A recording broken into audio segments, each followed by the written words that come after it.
Welcome to our news update. Today we have some interesting stories to share with you. First up, Pan and Wendy gets worst ever audience score for Disney live-action remake. It seems like the audience was not impressed with this latest Disney remake. Moving on. Killian Murphy's failed Batman audition led to Scarecrow casting.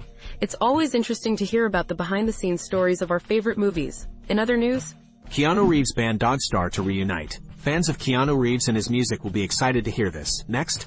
Freaky Friday's sequel officially in works at Disney. It looks like Disney is bringing back another classic with a sequel to Freaky Friday.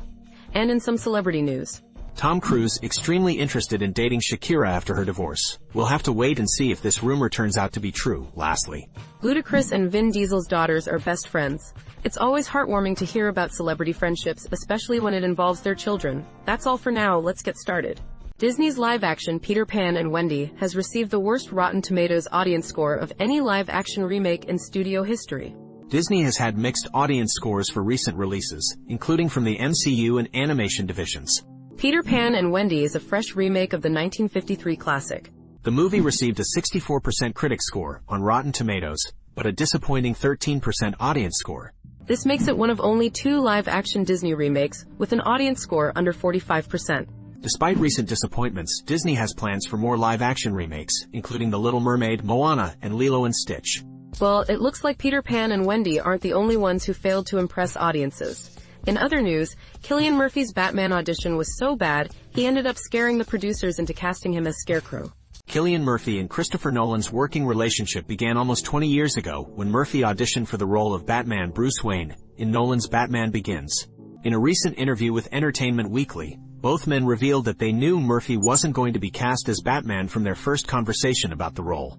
Despite this, Nolan still wanted to screen test Murphy for the role, and set up an elaborate test on 35mm film with a little set. Nolan intended to use the screen test to convince studio executives to cast Murphy as the villain Scarecrow instead. Murphy reprised the role of Scarecrow in Nolan's 2 Batman Begins sequels, and continued to work with the filmmaker on other projects.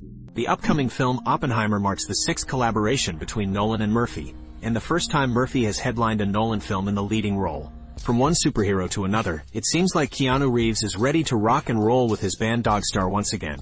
Let's hope his audition for a superhero role went better than Killian Murphy's.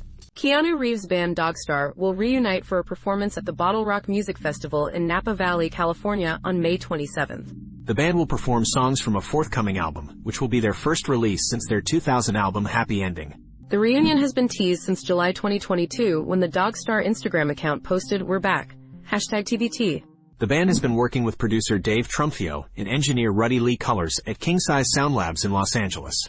Dogstar formed in 1991 after Reeves and drummer Rob Mailhouse met in a supermarket, and guitarist Brett Domrose joined in 1994. Weezer famously performed their first ever live set in support of Dogstar in 1992. From rock and roll to family fun, we now turn to news that will have parents and kids alike saying whoa. Disney is developing a sequel to the 2003 film Freaky Friday. Jamie Lee Curtis and Lindsay Lohan are expected to reprise their roles as mother and daughter who swap bodies. The script for the sequel is being written by Elise Hollander. The original film was based on Mary Rodgers' 1972 novel, and grossed $160 million globally. Rumors of a potential sequel began earlier this year, as Jamie Lee Curtis expressed interest in reprising her role. The news of the sequel was first reported by the New York Times in a 20th anniversary piece about the original film's release. And speaking of freaky, it seems Tom Cruise has his eyes set on a new leading lady. Rumor has it he's extremely interested in dating Shakira after her divorce. Looks like he's ready to spice up his love life. Tom Cruise is reportedly interested in dating singer Shakira. The pair met during the Formula One Miami Grand Prix last weekend. They were seen chatting on the starting grid and in a private hospitality suite.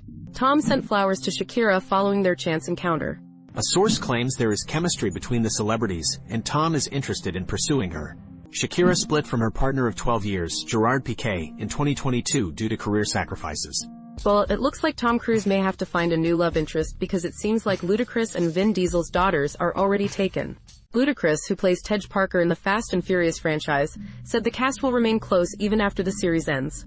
Ludacris's daughter is best friends with Vin Diesel's daughter, and their families spend holidays together.